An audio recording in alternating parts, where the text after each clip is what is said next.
Hello aspirants, आज हम बात करेंगे एक बहुत इंपॉर्टेंट टॉपिक पे and the topic is Uthiramerur inscription. Uthiramerur inscription भी इसे कहा जाता है।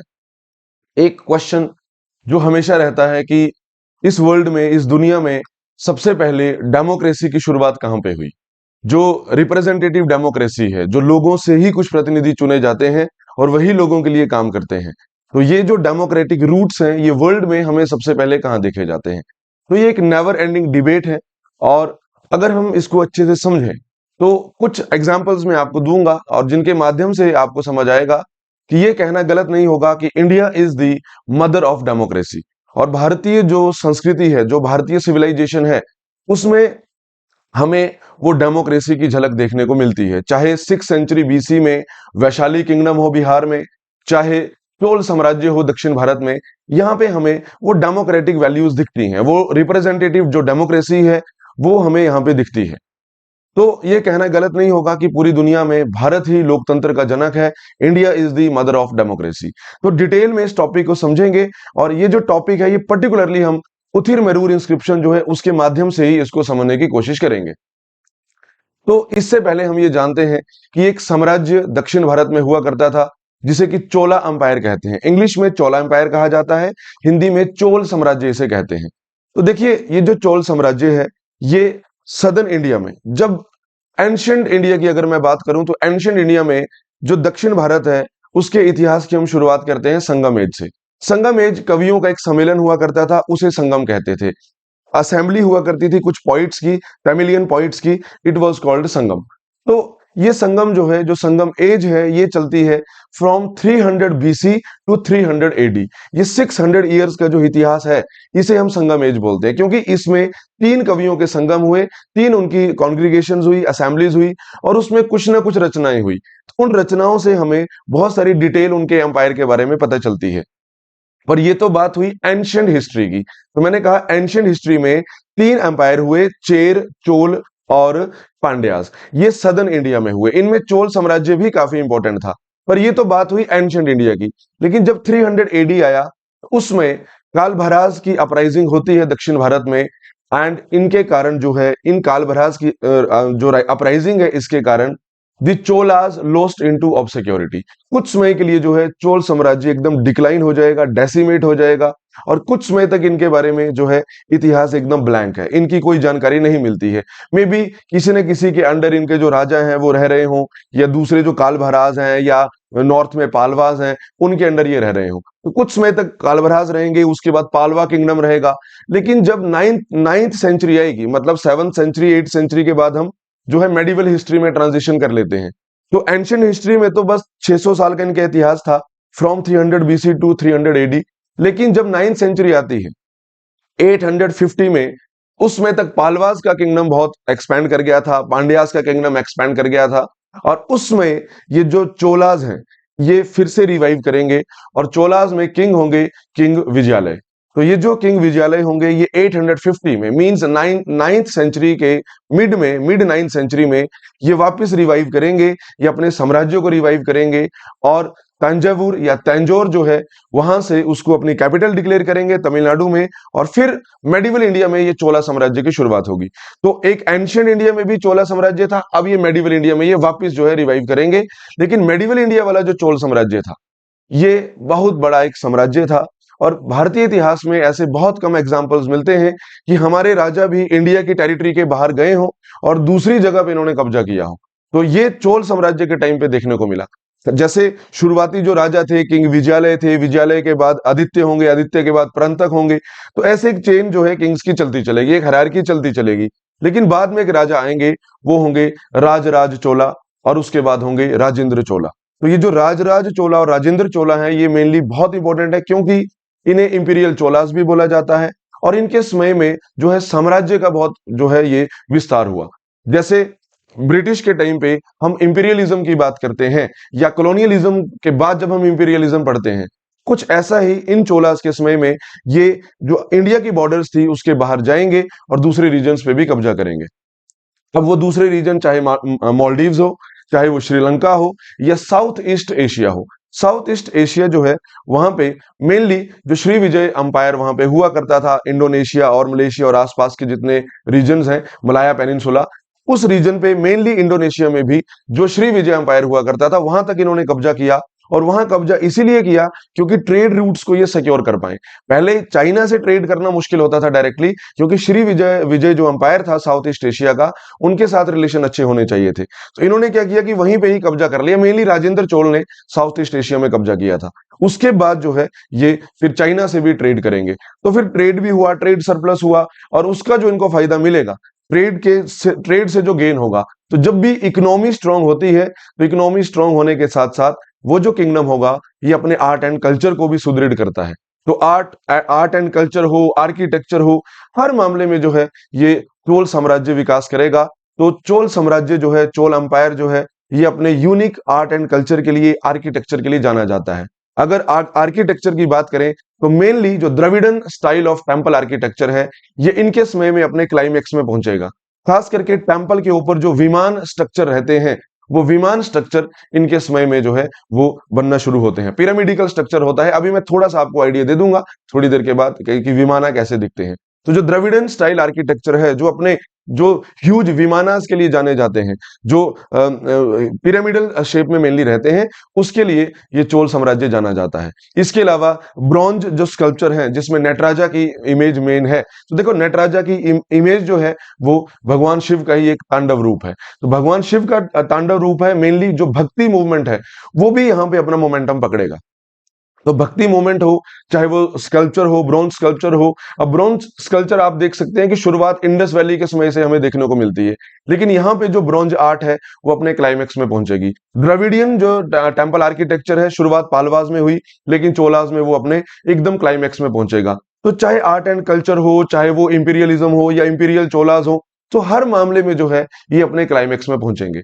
लेकिन उसके बाद जो है धीरे धीरे इनका साम्राज्य डिक्लाइन होना शुरू होगा, और लगभग 13th सेंचुरी में जब ये दिल्ली सल्तनत की शुरुआत होगी तो सदर्न किंगडम आपस में लड़ाइयां करके बहुत कमजोर हो गए थे। मेनली इनके नॉर्थ में जो थे, इनके नॉर्थ में होयसालास और वो राष्ट्रकूटास वगैरह जो किंगडम थे, उनके साथ भी इनकी लड़ाइयां होती रही। तो चोलास की लड़ाई पांड्या से भी होती रही, और नॉर्थ में राष्ट्रकूटा से भी होती रहेगी, जिसके कारण जो है इनका साम्राज्य कमजोर होगा। और इसका फायदा मिलेगा जो नॉर्थ में जब दिल्ली सल्तनत की शुरुआत होगी, और अलाउद्दीन खिलजी के समय में, अलाउद्दीन खिलजी के जो मेनली जो कमांडर्स होंगे, जब वो साउथ में जाएंगे एक्सपेडिशन करने के लिए, तो उनमें जो मलिक काफूर होगा, हजार दिनारी भी जिसे कहा जाता था, एज अ स्लेव उसे पकड़ा गया था, एंड ही वाज अ यूनक। तो ये हजार दिनारी जो ये मलिक काफूर होगा, एक बड़ी कैंपेन दक्षिण में करेगा, और 13th सेंचुरी के अराउंड जो है ये यहां पे जब कैंपेन करेगा तो चोल साम्राज्य जो है फिर ये खत्म हो जाएगा। और फिर जो दिल्ली सल्तनत थी उनका कुछ समय तक वहां पे कब्जा रहेगा, उसके बाद फिर तुगलक्स का कब्जा रहेगा। फिर धीरे धीरे जो बाद में फिर ये वापिस आजाद होंगे, और फिर बाद में विजयनगर जो एम्पायर है वो इस रीजन में बनेगा। लेकिन वो बड़े बाद की बात है, वो तो फिर 15th सेंचुरी 16th सेंचुरी की बात है। तो मेनली जो है ये हमने थोड़ा सा एक आइडिया लिया चोल एम्पायर का। अब इस टॉपिक में we will stick to a particular subtopic, and that is Uthir Merur inscription, or it is also called Uttar Merur inscription.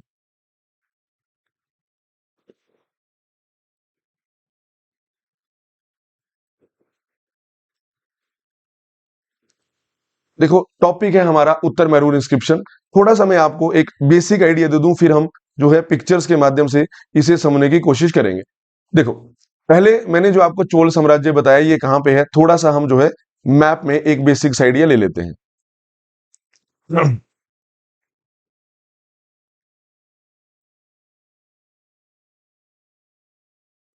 एक बेसिक आइडिया अगर लें तो जैसे ये भारत का नक्शा, इंडिया का मैप रफली सा। अब देखो जब हम एंशियंट हिस्ट्री की बात करें तो एंशियंट हिस्ट्री में ये यहाँ पे चोल साम्राज्य हुआ करता था, ये यहाँ पे पांड्या हुआ करता था, और आज का जो केरला है यहाँ पे चेर साम्राज्य हुआ करता था। तो ये चोल हो गए, ये पांड्या हो गए, और ये वाले इनको केरला पुत्रराज कहा जाता था, तो ये चेराज हो गए। ये बात है 300 बीसी से लेकर 300 एडी तक, जिसे हम संगम एज बोलते हैं, जो कि थोड़ी देर पहले हमने समझा। लेकिन इसके बाद जहां ये चोल रूल कर रहे थे, यहाँ पे कालभराज जो थे उनकी अपराइजिंग होती है, तो ये चोल साम्राज्य डिक्लाइन हो जाएंगे। लेकिन जब संगम एज थी तो काफी ये इनके अच्छे एम्पायर हुआ करते थे, इनफैक्ट रोमन से भी इनके ट्रेड हुआ करते थे, और जैसे कॉटन ट्रेड के लिए ये बहुत ज्यादा फेमस हुआ करते थे उस टाइम पे। तो कुछ समय के लिए चोला साम्राज्य का पतन हो गया और इनकी जगह बाद में एक बड़ा साम्राज्य बनेगा, उन्हें बोला जाएगा पालवास। तो कई सेंचुरीज तक पालवास रहेंगे, लेकिन बाद में ये चोलास फिर से रिवाइव करेंगे, और फिर से रिवाइव करते हैं 850 एडी में, जब किंग विजयालय जो है ये वापस यहाँ पे जो है अपने चोल साम्राज्य की शुरुआत करेंगे और तंजौर को अपनी कैपिटल, तमिलनाडु में तंजावुर को अपनी कैपिटल डिक्लेयर करेंगे। तो यहाँ से मेडिवल टाइम के चोल साम्राज्य की शुरुआत होती है, जो कि लगभग लगभग 1300 तक चलेगा, जब फिर मलिक काफूर आएगा और उसके बाद ये जो किंगडम्स हैं साउथ के, ये सब डेसिमेट हो जाएंगे, चाहे वो पांड्यास हो चाहे ये चोलास के रिमेनिंग हो। तब तक चोलास तो ऐसा ज्यादा बचे नहीं थे, क्योंकि पांड्यास का ही इसमें ज्यादा कब्जा हो गया था। वीर पांड्या करके एक शासक हुआ करता था, तो उसमें जो है इनका साम्राज्य खत्म होगा। तो ये तो एंशिएंट इंडिया की बात है। लेकिन मेडिवल इंडिया जब हम देखें तो मेडिवल इंडिया में ये सब जब ये वापस रिवाइव करेंगे और मलिक काफूर के बाद इनका डेसिमेशन होगा, लेकिन आर्ट एंड कल्चर में ये अपने हाईएस्ट पॉइंट में पहुंचेंगे। अब उथिर मेरूर इंस्क्रिप्शन, या जिसे उत्तर मेरूर इंस्क्रिप्शन भी बोला जाता है, ये कहां पे है? तो देखो, अगर हम इस नक्शे को देखें तो यहाँ पे ये कांचीपुरम है। तो तमिलनाडु में कांचीपुरम डिस्ट्रिक्ट, और कांचीपुरम डिस्ट्रिक्ट में उथिर मेरूर या उत्तर मेरूर विलेज है। उस विलेज में जो है एक टेम्पल है, वैकुंठ पेरुमल टेम्पल है। उस टेम्पल की दीवारों में ये अभिलेख खुदे हुए हैं, तो इन्हें हम बोलते हैं उथिर मेरूर या उत्तर मेरूर इंस्क्रिप्शंस। तो अब ये टॉपिक हम डिटेल में पढ़ेंगे, लेकिन उससे पहले मैं आपको बता दूं कि पंजाब पीसीएस की जो है वो फाइनल डेट आ गई है, तो अब बहुत ही कम समय है। In case you are preparing for Punjab PCS, या आप ऑलरेडी तैयारी कर चुके हैं लेकिन आपको ऐसा लगता है कि एकदम ब्रश अप हो जाएगा सारा सिलेबस और बहुत अच्छे से जो है वो आपको वो सिलेबस को कंसोलिडेट करना है, तो हम एक क्रैश कोर्स लेके आए हैं एक बड़े अफोर्डेबल प्राइसेस में, और इसमें सारे सब्जेक्ट जो है ये प्रीलिम पॉइंट ऑफ व्यू से बहुत अच्छे तरीके से कवर किए जाएंगे।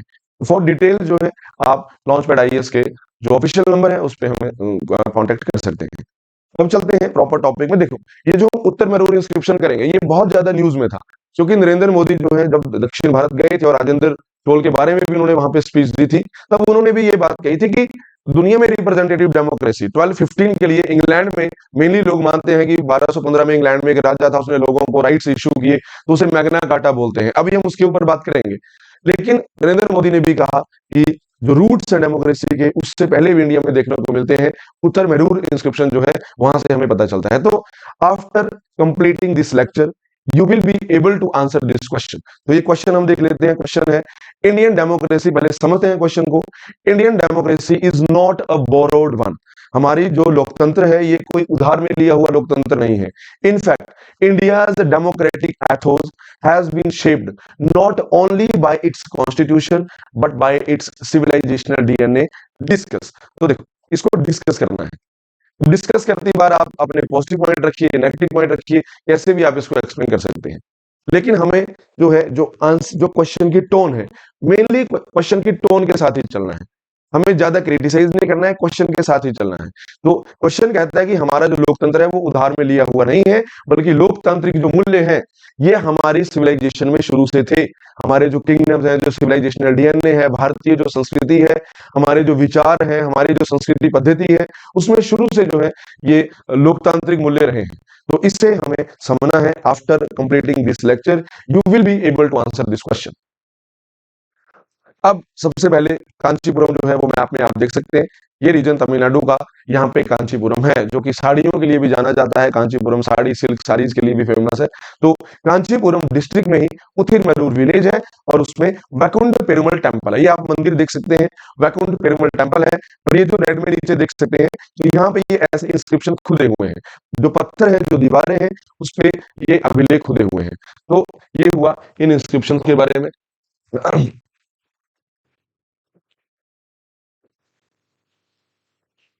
तो ये है उत्तर मेरूर इंस्क्रिप्शन, 920 के समय के हैं। अब किंग आपने याद रखना है, किंग है परंतक वन। किंग परंतक वन के समय के, परंतक वन के समय के ये इंस्क्रिप्शन है। तो अगर इनकी हायरार्की देखी चोलास की, तो सबसे पहले जो हमने देखा किंग विजयालय 850 में, जो बाद में मेडिवल टाइम में चोल साम्राज्य की शुरुआत करेंगे। इसके बाद देखें तो आदित्य चोला, और आदित्य चोला के बाद देखें तो परंतक वन। परंतक वन, तो ये जो परंतक वन है जो 10th सेंचुरी में है, मेनली 920 में ये अभिलेख यहाँ पे खुदवाएंगे। तो वैकुंठ पेरुमल टेम्पल है और ये कांचीपुरम डिस्ट्रिक्ट के उथिरमेरूर जो विलेज है वहां पे स्थित है। अब तो पंचायत टाउन है एक तरीके का। तो नेक्स्ट ये आप देख सकते हैं काफी क्लोजली कि तमिल जो लैंग्वेज है उसमें ये इंस्क्रिप्शन लिखे गए हैं। तो एमसीक्यू में प्रीलिम्स में ऐसे क्वेश्चन आ जाते हैं कि किस लैंग्वेज में है, तो तमिल लैंग्वेज में है। किस गांव में है, उथिरमेरूर या उत्तरमेरूर में है। किस डिस्ट्रिक्ट में है, कांचीपुरम डिस्ट्रिक्ट में है। किस स्टेट में है, तमिलनाडु स्टेट में है। और किस किंगडम के दौरान खुदवाए गए, चोल साम्राज्य। और उसके भी कौन राजा, किंग परंतक वन। और ईयर है 920 AD। अब ये सारी डिटेल इसमें हो गई, ये मैंने आपको ऑलरेडी एक्सप्लेन कर दी, ये सारी डिटेल्स हमने देख ली। अब चलते हैं नेक्स्ट कि अभी हाल ही में जो नरेंद्र मोदी हैं हमारे प्रधानमंत्री, जब वो दक्षिण भारत गए तो उन्होंने जो है ये हेल किया इस बात को कि इंडियन जो डेमोक्रेसी है उसके रूट्स बहुत पुराने हैं, हमारी सभ्यता संस्कृति में लोकतांत्रिक मूल्य रहे हैं। और उन्होंने मेनली ये जो मैग्ना कार्टा है इसके बारे में भी बताया। देखो मैग्ना कार्टा क्या है, 1215 में 1215 में इंग्लैंड में एक राजा हुआ और इस राजा का नाम था किंग जोहन। किंग जोहन, तो ये जो किंग जोहन है इस राजा ने अपने लोगों के लिए 1215 में एक चार्टर इशू किया। चार्टर मतलब अ पीस ऑफ रिटर्न, एक रिटर्न पीस ऑफ डॉक्यूमेंट जो रहेगा, तो वो उसने इशू किया अपने लोगों के लिए। अब उस चार्टर में कुछ अधिकार लोगों के लिए, बेसिक बेसिक कुछ राइट्स अपने लोगों के लिए इशू किए। तो ये समझा जाता है कि दुनिया में यहां से एक डेमोक्रेटिक वैल्यूज जो है उनको बढ़ावा मिलेगा। और फिर आपको पता है बहुत बाद में जब ग्लोरियस रिवॉल्यूशन इंग्लैंड में होगा, उसके बाद इंग्लैंड जो है 1688 के आसपास, 1688 में ग्लोरियस रिवॉल्यूशन हुआ था इंग्लैंड में, उसके बाद रिप्रेजेंटेटिव डेमोक्रेसी वहां पे आ गई थी ऑफिशियली। लेकिन शुरुआत यहां से मानी जाती है और इस चार्टर से जो किंग जोहन ने इशू किए थे इसी को बोला जाता है मैग्ना कार्टा। मैग्ना कार्टा हर उस चीज को बोल सकते हैं जिसमें कुछ राइट्स हो और एक रिटर्न डॉक्यूमेंट हो और एक आधार, एक फलक्रम हम उसे मान सकते हैं। जैसे इंडिया में भी जो भारतीय संविधान का जो भाग 3 है, पार्ट 3 है, फंडामेंटल राइट्स, उसे हम मैग्ना कार्टा बोलते हैं। या इसके अलावा जो लॉर्ड रिपन भारत में हुआ करता था 1882 में, उसने लोकल गवर्नमेंट के लिए एक कानून लेके आया था, लोकल गवर्नमेंट के लिए एक रिजोल्यूशन उसने पास किया था जिसमें प्रॉपर था कि कब कब चुनाव होंगे, कैसे चुनाव होंगे, काफी उसमें प्रोविजन थे। तो उस 1882 के जो लॉर्ड रिपन का रिजोल्यूशन था लोकल गवर्नमेंट को लेके, उसे भी Magna carta of urban government in India ये बोला जाता है। तो मैग्ना कार्टा हर उस चीज को बोल सकते हैं जहां कुछ राइट्स अपने लोगों के लिए दिए गए हों किसी भी चीज से संबंधित। तो किंग जॉन ने जो डॉक्यूमेंट इशू किया इसे भी मैग्ना कार्टा बोला जाता है। लेकिन भले ही इसे वर्ल्ड वाइड माना जाता हो, लेकिन इंडिया जो है ये मदर ऑफ डेमोक्रेसी है, ये कहना गलत नहीं होगा। क्योंकि ये बात अलग है कि बाद में जब आक्रांता हमारे देश में आए, इन्वेडर्स आए, तो एक अलग कल्चर जो है वो यहाँ पे फ्लरिश करेगा। तो एकदम कंप्लीट जो एक अलग कल्चर होगा, जो स्ट्रॉन्ग किंग्स का कल्चर होगा। स्ट्रॉन्ग किंग्स का कल्चर पहले भी था, लेकिन लोकल लेवल पे अगर हम देखें तो हमें वो डेमोक्रेटिक वैल्यूज देखने को मिलती हैं। जैसे अगर हम वैशाली किंगडम की बात करें, 600 BC जो समय था, महाजनपद का जो दौर था, तो आप सोचो आज से लगभग लगभग 3000 साल पहले की बात है।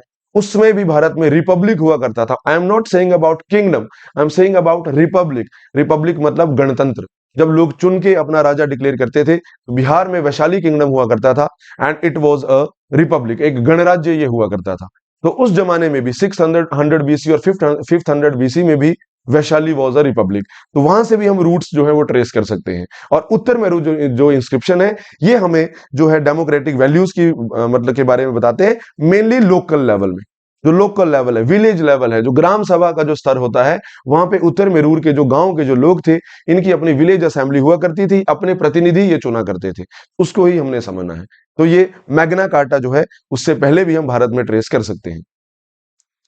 देन पर्टिकुलरली देखो उत्तर मेरूर इंस्क्रिप्शन जो है, अब क्वेश्चन कैसे भी बन सकता है, इसको प्रेजेंट टाइम से भी हम रिलेट कर सकते हैं, उस टाइम पे भी रिलेट कर सकते हैं। जैसे आज जो है भारतीय संविधान में आर्टिकल 324 से 329 तक हम इलेक्शंस के बारे में जो प्रोविजंस हैं उसको पढ़ते हैं। जैसे 324 में इलेक्शन कमीशन ऑफ इंडिया है, उसके बाद जो है अदर प्रोविजंस है। तो इलेक्शंस के बारे में हम भारतीय संविधान में भी पढ़ते हैं। इसके अलावा ये जो आपका आरपीए एक्ट है, रिप्रेजेंटेटिव ऑफ पीपल एक्ट, 1950 भी और 1951 भी। तो ये जो दोनों कानून है, आरपीए के जो एक्ट है, इसमें भी इलेक्शंस के बारे में बताया गया है कि क्या क्वालिफिकेशन होगी, क्या डिस्क्वालिफिकेशन होगी। तो जैसे आज कोई रिटन डॉक्यूमेंट है जिससे हमें इलेक्शंस की जानकारी मिलती है, क्वालिफिकेशन डिस्क्वालिफिकेशन की जानकारी मिलती है, उसी तरह उस जमाने में भी डॉक्यूमेंट में भी होंगे, पाम के पत्तों में होंगे, पर अब आज तक वो बचे नहीं है। लेकिन जो चीज दीवारों में खुदी हुई है, दीवारों में लिखी हुई है, वो आज तक प्रिजर्व है। तो उनमें से ये है उत्तर मैरूर इंस्क्रिप्शन। तो क्या क्या हमें जानकारी मिलती है? जो वैकुंठ पेरुमल टेम्पल की दीवारों में जो अभिलेख है, उससे चुनाव के बारे में क्या जानकारी मिलती है? चुनाव कौन सा? लोकल लेवल का, विलेज लेवल का। तो कॉन्स्टिट्यूशन ऑफ वार्ड्स, मतलब ये अगर पूरा गांव है तो पूरे गांव में लगभग, जैसे अगर 30 वार्ड्स होंगे तो 30 वार्ड कौन कौन से होंगे, ऐसे जैसे आज म्यूनिसिपैलिटी में आप देखते हैं कि वार्ड्स होते हैं, पूरे गांव में 30 वार्ड होंगे, हर जगह एक एक प्रतिनिधि चुना जाएगा, इस तरह से पूरे गांव की एक कॉमन असेंबली भी बनेगी। तो ये constitution of wards. Then qualification of candidates standing for elections, तो क्या क्या उनकी योग्यताएं होगी अभी हम आगे देखेंगे, पर ये चीजें हमें यहां से जानकारी मिलती है। देन डिस्क्वालिफिकेशन नॉर्म्स, कि किस व्यक्ति को डिस्क्वालिफाइड कैंडिडेट माना जाएगा। देन मोड ऑफ इलेक्शन, चुनाव कैसे होंगे। Constitution of committees with elected members, अब जो ये हर जगह से एक एक मेंबर चुने जाएंगे तो फिर लगभग 30 हो जाएंगे, तो कुछ कमिटीज भी बनाई जाएंगी, उनके बारे में भी समझेंगे। Function of these committees. Then the power to remove the wrong doers, अगर कोई व्यक्ति गलत करता है, जैसे आज भारतीय राष्ट्रपति भी क्यों नहीं है, उन्हें भी इम्पीच कर सकते हैं। आज चुनी हुई सरकार क्यों नहीं है, उन्हें भी नो कॉन्फिडेंस मोशन पास करके जो है हटाया जा सकता है। उसमें भी जो थे रॉन्ग डूअर, उनको हटा सकते थे।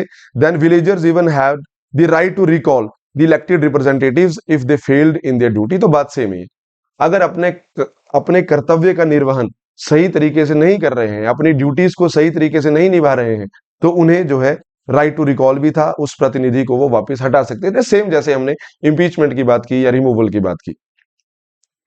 देन अब देखो, ये वर्ड आपने प्रीलिम्स के लिए पर्टिकुलरली याद रखना है, वर्ड है कुडा वोलई सिस्टम। कुडा वोलई सिस्टम का मतलब ही होता है इलेक्टोरल प्रोसेस। तो कुडा वोलई सिस्टम, कभी आपको क्वेश्चन बन सकता है कि उथिर मैरूर इंस्क्रिप्शन में प्राप्त कुडा वोलई सिस्टम के बारे में बताइए, डिस्कस कीजिए। तो कुडा वोलई सिस्टम जब भी आ जाएगा, उस पर जो इलेक्शन प्रोसेस मेंशन की गई है उसे कुडा वोलई सिस्टम बोलते हैं, चुनाव की जो प्रक्रिया है। तो देखो, अब देखो चुनाव कैसे होगा, इसको पहले समझ लेते हैं। जैसे मैंने आपको बताया कि एक बहुत बड़ा गांव है, इस गांव के लगभग 30 वार्ड बने हैं।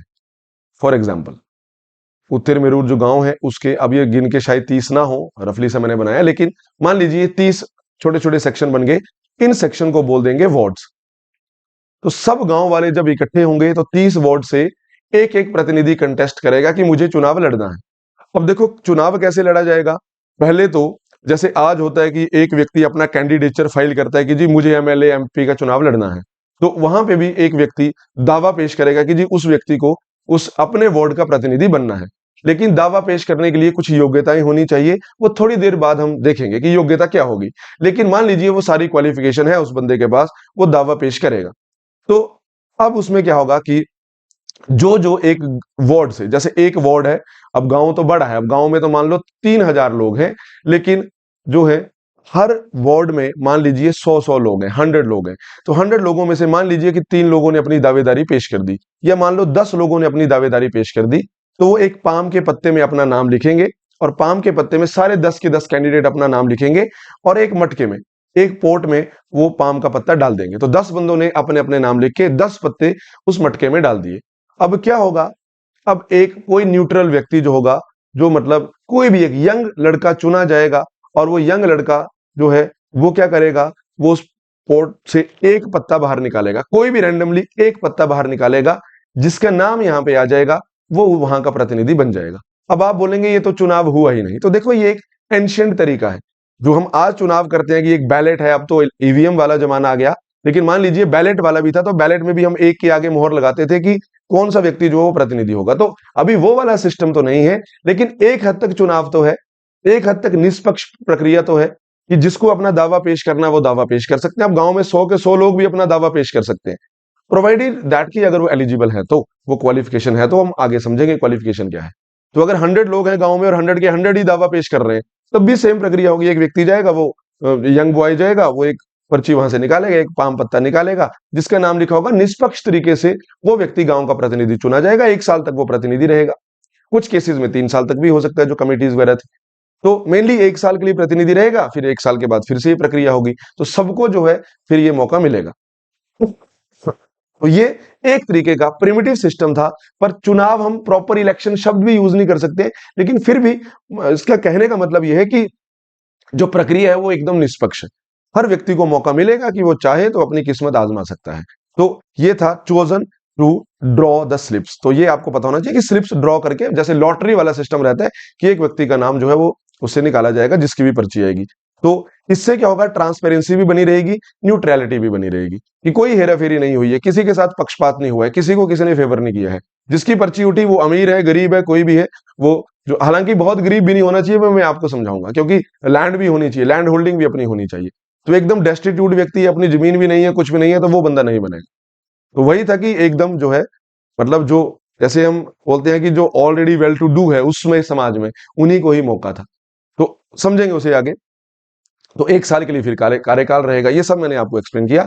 अब आते हैं आगे, मॉडल कोड ऑफ कंडक्ट। देखो, आचार संहिता, आज भी आचार संहिता रहती है, कोड ऑफ कंडक्ट रहता है कि क्या करना है, क्या नहीं करना है, क्या योग्यताएं रहेगी, पूरा एक चार्टर रहता है। उस जमाने में भी ये था। तो इसमें हु कुड कंटेस्ट, कौन कंटेस्ट कर सकता है, how they could be removed, उन्हें कैसे हटाया जा सकता है, and what moral standards were expected. एक बार वो चुन लिए गए तो उन्हें क्या क्या करना होगा। ऐसा नहीं है कि एक प्रतिनिधि चुन लिया गया है और वो एकदम गांव में बैठ के शराब पी रहा है, तो एक गलत मैसेज जो है वो समाज में जाएगा। तो ऐसा भी नहीं होना चाहिए।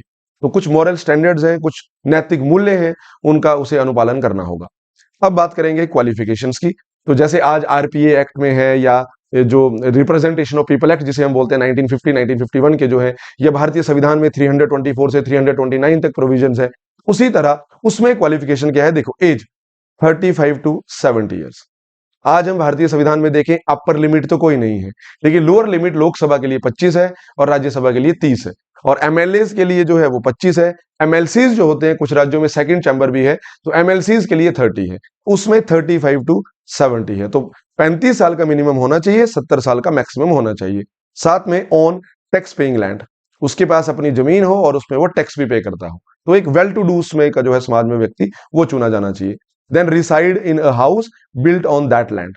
ऐसा नहीं है कि किसी और जो ओपन जो लैंड होती है, सरकारी संपत्ति होती है, उसमें उसने कब्जा किया हो, अपनी ही जमीन में उसका घर हो, किसी तरह का कब्जा जो है उसने नहीं किया हो। Then well versed in sacred text और एडमिनिस्ट्रेटिव प्रोसीजर्स, उसमें के जो धार्मिक ग्रंथ थे, क्योंकि आज तो शिक्षा के नाम पे हमने डिग्रीज बना दी है कि 12th है, ग्रेजुएशन है, पोस्ट ग्रेजुएशन है, उसमें शिक्षा के नाम पे जो रिलीजियस टेक्स्ट होते थे, स्क्रिप्चर्स होते थे, वही होते थे, चाहे वो वेदास हैं, उपनिषद हैं, ये सब पढ़ाए जाते थे। तो सैक्रेड टेक्स्ट के बारे में भी उसे ज्ञान हो, वेलवर्स उसमें हो, और साथ में एडमिनिस्ट्रेटिव प्रोसीजर्स, गांव में कैसे फैसले लेने हैं, कैसे प्रस्ताव पास करने हैं, उन सब की उसे जानकारी होनी चाहिए। इसलिए उम्र लगभग 35 साल रखी जाती थी मिनिमम, ताकि उस उम्र तक तो व्यक्ति सीख ही जाता है, गांव की प्रक्रिया से वो एक हद तक वाकिफ, मतलब रूबरू हो जाता है।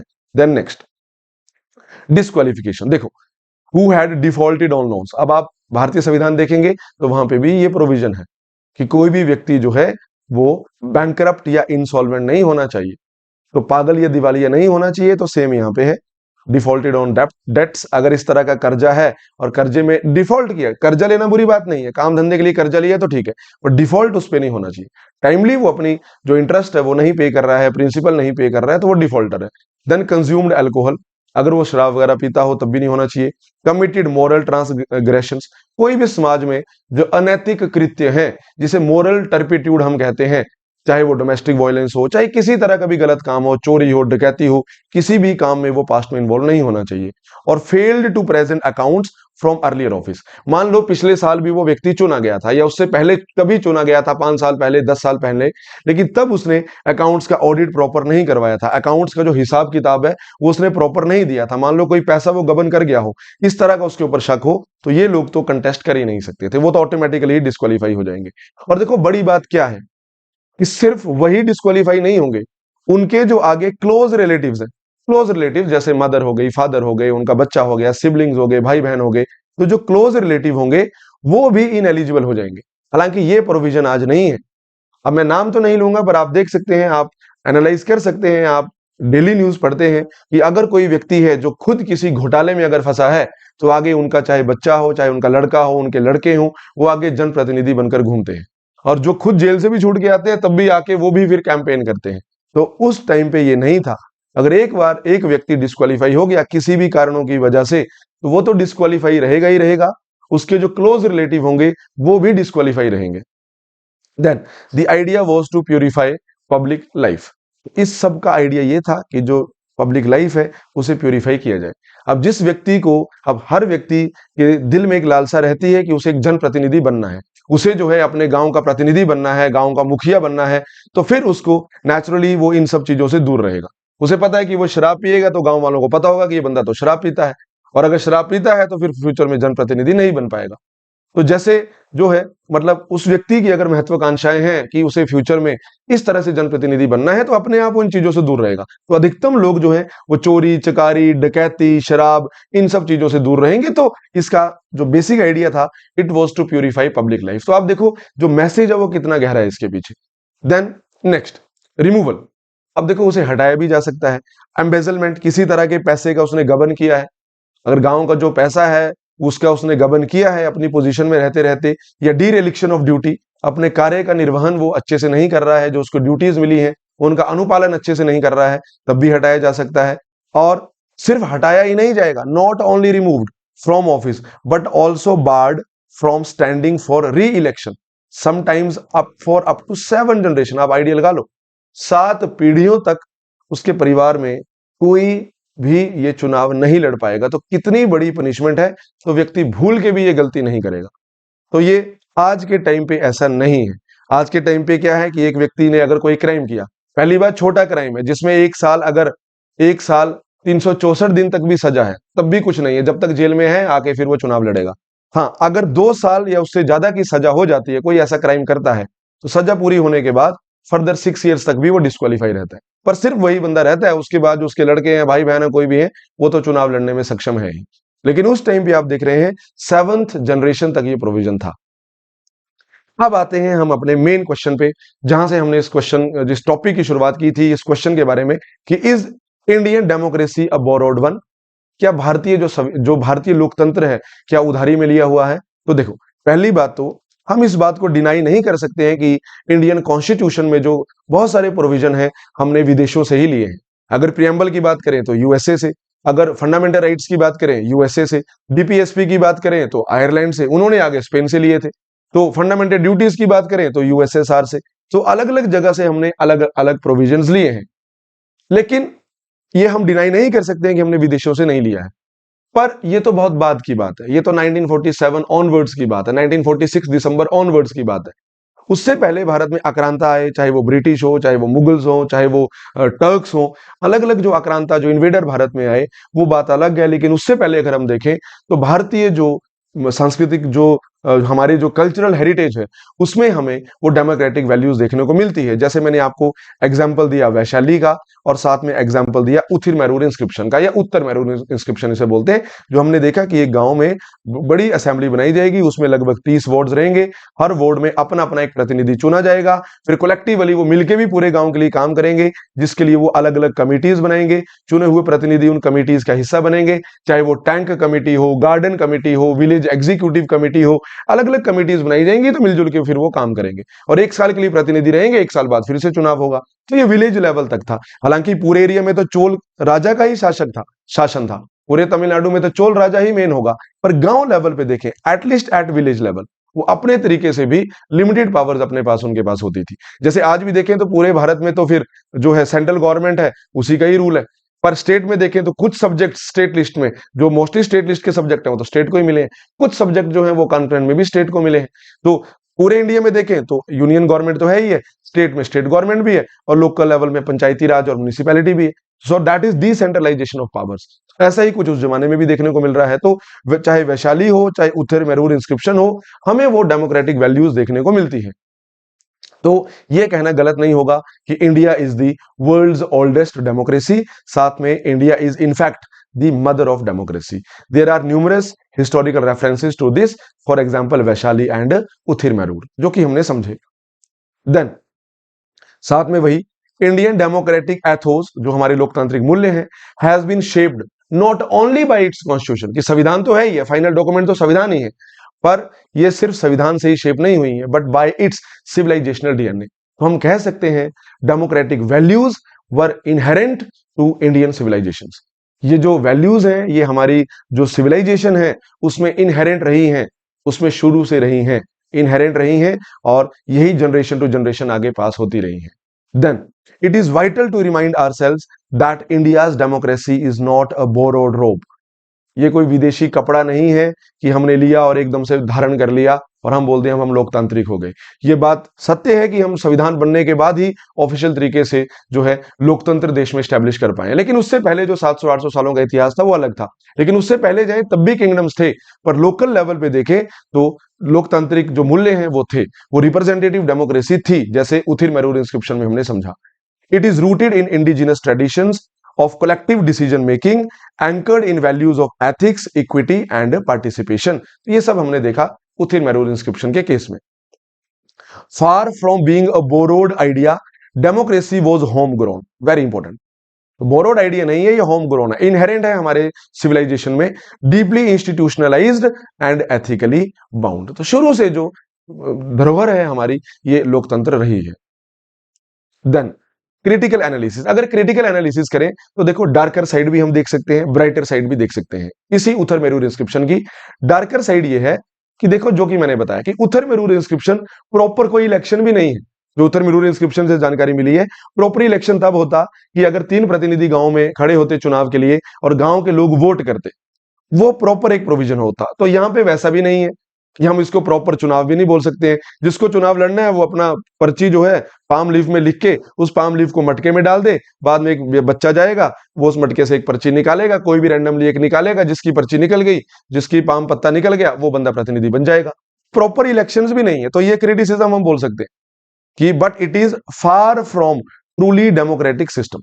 तो प्रॉपर वाले इलेक्शन भी नहीं है, तो एक क्रिटिसिज्म भी है। नेक्स्ट क्या है, not only does it restrict sabha membership to a tiny subsection. देखो, सब लोग चुनाव नहीं लड़ सकते हैं। 35 साल से 70 साल की उम्र होना, चलो ये जायज है, उम्र रखना जायज है कि एक मैच्योर व्यक्ति होगा वही गांव के लिए फैसले ले पाएगा। लेकिन वो जो प्रोविजन हमने देखा था कि अपनी जमीन होनी चाहिए जिसपे वो टैक्स भी पे करता हो, यानी कि वो व्यक्ति वेल टू डू होना चाहिए, मींस पैसे वाला व्यक्ति होना चाहिए उस जमाने का, धनी व्यक्ति होना चाहिए उस जमाने का, और well versed in sacred text, धार्मिक ग्रंथों में पढ़ा लिखा होना चाहिए। और उस समय जो है जात पात का सिस्टम इतना रिजिड था कि जो सो कॉल्ड अपर कास्ट थी उन्हें ही रिलीजियस जो शिक्षा है उसका ज्यादा अधिकार था। तो मेनली जो लोअर क्लैंस होंगी उनके पास तो अधिकार ही नहीं था जनप्रतिनिधि बनने का। साथ में जो धनी व्यक्ति नहीं है समाज में उसके पास भी अधिकार नहीं था।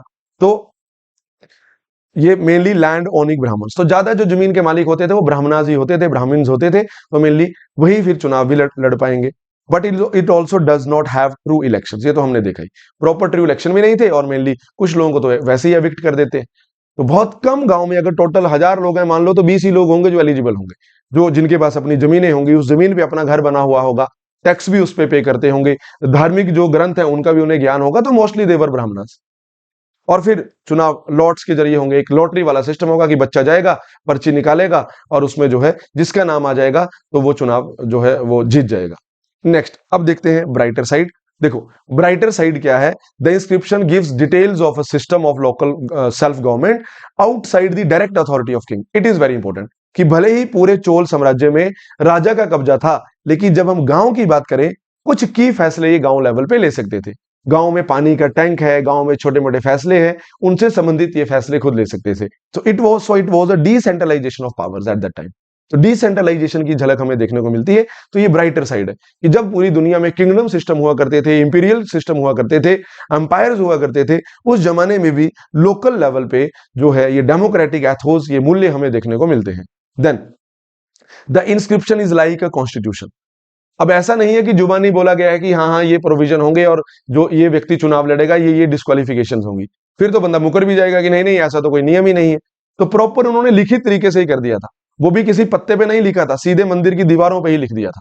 So it is Uthiramerur inscription. जैसे आज भारतीय संविधान है और आज कोई व्यक्ति बोले कि नहीं मैं तो 24 साल का हूं और मुझे भी एमएलए बनना है, तो उसे मना किया जा सकता है। वो नहीं माने तो उसे संविधान दिखाया जाएगा कि देखो भाई संविधान में मेंशन किया गया है, आप देखो संविधान में क्वालिफिकेशन मेंशन की गई है कि एमएलए बनना है तो 25 साल मिनिमम चाहिए, और एमपी भी बनना है लोकसभा का तो 25 चाहिए, राज्यसभा का एमपी बनना है या एमएलसी बनना है स्टेट के सेकंड चैम्बर में तो 30 साल उम्र चाहिए।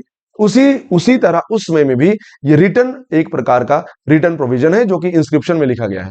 और सिर्फ यही नहीं लिखा है, उसके साथ पूरी डिटेल है कि क्या उसकी रिस्पॉन्सिबिलिटीज होनी चाहिए, क्या उसके ऊपर लिमिटेशन होनी चाहिए, means qualification, disqualification, everything is written there. सब कुछ जो है वो वहां पे मेंशन किया गया है। तो ये मेनली हमने देखा उथिर मैरूर इंस्क्रिप्शन के बारे में, and it is very important. 2023 में भी ये न्यूज में था, अभी 2025 में भी ये न्यूज में है, तो आपको इसके बारे में जानकारी होनी चाहिए। बाकी चोल के बारे में, बाकी अन्य चीजें हम देखें तो बहुत इंपॉर्टेंट जो है चोल साम्राज्य में ये है द्रविड़ स्टाइल टेम्पल आर्किटेक्चर। उसमें मेनली आपको क्या याद रखना है कि जब भी एक मंदिर होता है, एक मंदिर के बिल्कुल बीच में जहां पे भगवान की जो मूर्ति रखी जाती है उसे हम बोलते हैं गर्भगृह। तो पहले जो मंदिर होते थे गर्भगृह, अब इन गर्भगृह के ऊपर इन्होंने क्या किया, ऐसे पिरामिडल शेप में बहुत ऊंचे टावर बनाना शुरू किए चोलाज ने। ऐसे स्टेप लाइक है, स्टेप लाइक पिरामिडल शेप के इस ऊंचे टावर को बोला जाएगा विमाना। ये आपने बहुत यूनिक फीचर है इन चोल साम्राज्य का मेडिवल टाइम के, कि गर्भगृह के ऊपर दे इंस्टॉल्ड विमानास। विमानास क्या थे, बहुत हाई टावर से, बहुत ऊंचे 50 70 मीटर तक भी टावर हैं। खास करके बृहदेश्वर टेम्पल की अगर मैं बात करूं, जो राज वन ने तंजौर में बनवाया था, और उसी के लड़के ने राजेंद्र वन ने सेम बृहदेश्वर टेम्पल जो है वो गंगई कोंडा चोलापुरम एक सिटी उसने बनाई थी, एक गांव, आज की डेट में तो गांव ही है, उसमें एक नगर इसने बनवाया था, तो वहां पे भी सेम ऐसा मंदिर है। तो ऊंचे विमानास बनने का दौर, फिर आके ऐसे मंडप्स रहेंगे, बड़े बड़े पिलर्ड हॉल रहेंगे, मेनली मंदिर की जो एक्टिविटीज होंगी वो सब यहाँ पे होंगी। तो ये सब जो है ये इंपॉर्टेंट है। तो ये हुआ, ये टेम्पल आर्किटेक्चर क्लाइमेक्स में पहुंचेगा, तो वो अभी हम वो टॉपिक नहीं कर रहे हैं, आर्ट एंड कल्चर नहीं कर रहे हैं, पर जो विमानास जो है वो इंस्टॉल्ड हुए, it is very unique feature. और देखो नॉर्दर्न जो टेम्पल है, जो नगरा स्टाइल होते हैं, उनमें भी विमान होते हैं, जिसे हम शिखरा बोल देते हैं, पर वो ऐसे कर्वीलिनियर शेप में होते हैं। लेकिन साउथ में जो होंगे वो ऐसे स्टेप लाइक, आप देख रहे हैं स्टेप लाइक है। तो साउथ में अगर विमानास हैं तो पिरामिडल शेप में है, नॉर्थ में अगर शिखराज हैं तो वो कर्वीलिनियर है, वो राउंड शेप में है, वो ऐसे पिरामिडल शेप में नहीं है। और साउथ के विमाना जो है ये बहुत ऊंची हाइट तक है। तो ऐसे कई यूनिक फीचर जो है वो उनके टेम्पल आर्किटेक्चर से जुड़े हुए हैं। तो द्रविड़न स्टाइल ऑफ टेम्पल आर्किटेक्चर ये भी अपने हाईएस्ट पॉइंट में चोल साम्राज्य के समय में ही जाएगा। तो ये हुआ चोल साम्राज्य के बारे में एक बहुत इंपॉर्टेंट पॉइंट जो हमने पढ़ा, बहुत इंपॉर्टेंट सब topic, it is Uthiramerur inscription. और एक डेमोक्रेसी के बारे में, उसके रूट्स के बारे में हमने समझा। अब एग्जाम में कैसे भी क्वेश्चन बन सकता है कि जो 1215 का किंग जोहन का चार्टर है, इसे मैग्ना कार्टा बोला जाता है, पर उससे पहले भी भारत में हमें लोकतांत्रिक मूल्य देखने को मिलते हैं। इस पे चर्चा कीजिए तो अब आप बता पाएंगे। या डेमोक्रेटिक जो एथोस है वो इंडियन सिविलाइजेशनल डीएनए में हमें मिलती है, डिस्कस, जो कि हमने शुरू में देखा, अब आप जो है उसका आंसर दे पाएंगे। तो ये हुआ डिटेल में हमारा टॉपिक। अब साथ में मैं आपको बता दूं कि जो संस्थान है लॉन्च पैड आईएएस, ये उत्तर भारत का one of the fastest rising और लीडिंग इंस्टीट्यूशन है। हर साल जो है बहुत सारे टॉपर्स, बहुत सारे यूपीएससी एस्पिरेंट्स हैं जो यहाँ से क्लियर करते हैं। तो किसी भी आपको ऑफलाइन हो, ऑनलाइन हो, कोई मेंटोरशिप है, किसी तरह की आपको फुल कोर्स है, उसको ज्वाइन करना चाहते हैं, ऑनलाइन ऑफलाइन किसी भी मोड में, so you can contact us. आप जो है लॉन्च पैड आईएएस के ऑफिशियल नंबर पे संपर्क कर सकते हैं। बाकी कुछ अगर आप जैसे कंप्लीट क्लासेस लगाते हैं, टेस्ट अपने रेगुलरली कंडक्ट करते हैं, हर टेस्ट में आप अपीयर करते हैं, और फिर भी अगर आपका प्रीलिम्स नहीं होता है, देन 100% जो फी है वो आपको रिफंड की जाएगी। नेक्स्ट, अब अगर एक कंपैरिजन ही मैं आपको बता दूं तो लॉन्च पैड आईएएस में आपको जो है मोस्टली सब कुछ ही मिलता है। आपको general studies plus CSAT classes हैं, ऑप्शनल सब्जेक्ट हैं, स्टडी मटेरियल है, ये आंसर राइटिंग है, चाहे मेंस बेस्ड हो या एमसीक्यू बेस्ड हो। डेली हमारे यूट्यूब चैनल में आपको जो है द हिंदू जो न्यूज़पेपर है, जो एक वाइटल न्यूज़पेपर है यूपीएससी एस्पिरेंट्स के लिए, तो वो एडिटोरियल एनालिसिस उसमें मिलेगी, योजना मैगजीन की एनालिसिस मिलेगी, मंथली करंट अफेयर मैगजीन्स मिलेंगी, पर्सनैलिटी डेवलपमेंट के हम अलग से सेशन कंडक्ट करवाते हैं ताकि फ्यूचर में इंटरव्यू वगैरह के लिए जो है आप प्रॉब्लम फेस ना करें उस समय में। तो आईएएस पीसीएस के जो पास्ट जो टॉपर्स थे उनके साथ आपकी इंटरेक्शन करवाई जाती है। 13 स्टेट्स में 75 प्लस सिटीज में जो है वो हमारी जो है ये प्रेजेंस है। देन बैच साइज बहुत लिमिटेड रहता है, 40 to 45 स्टूडेंट्स ही आपको ऑफलाइन बैच में दिखेंगे, तो 1-on-1 जो इंटरेक्शन है वो भी फिर पॉसिबल हो पाती है। और साथ में यूट्यूब चैनल तो है ही है जो रेगुलरली आपको असिस्ट करता है। तो ये हुआ आज का हमारा topic, and it was Uthiramerur inscription. और आज के लिए इतना ही। Okay guys, thank you very much.